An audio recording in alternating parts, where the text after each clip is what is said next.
xibaar yu wér te wóor ca tàng ba abonnez-vous pour ngeen di mën di jot suñuy vidéo.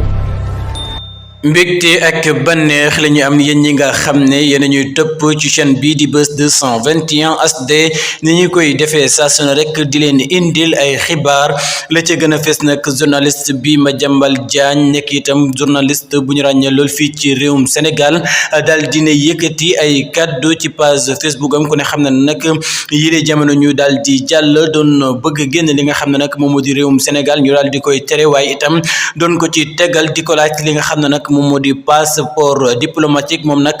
jamono ji daal dinay publier ci page Facebook am di wax ne nag mi ngi gërëm ñi nga xam ne nag ñoom ñoo di Sénégalais yi waaye itam ak bitim réew ci njàppandal bi nga xam ne nag am nañu ko ci jamono boobee nga xam ne ñi ngi koy aaye ngir mu daal di génn li nga xam ne nag moom moo di réewum Sénégal moom nag daal dinay publier ci page Facebook am ab photom boo xam ne nag ma nga taxaw foofee ca aéroport moom nag la mu xamle moo di ne moo ngi xaar li nga xam ne nag moom moo di volam mu fas yéene génn li nga xam ne nag moom moo di réewum Sénégal dem itam foofee ca Canada mu mel ne nag jamono ji kii di Madiambal Diagne nekk ab journaliste bu ñu ràññee lool fii ci réewum Sénégal fas yéene naa jóge fii dem ci li nga xam ne nag moom moo di Canada fàttali leen ne ba tey moom candidat la bokk na ci li nga xam ne nag moom moo di élection législative yi ñu investir ko ci coalition Jàmm ak Njariñ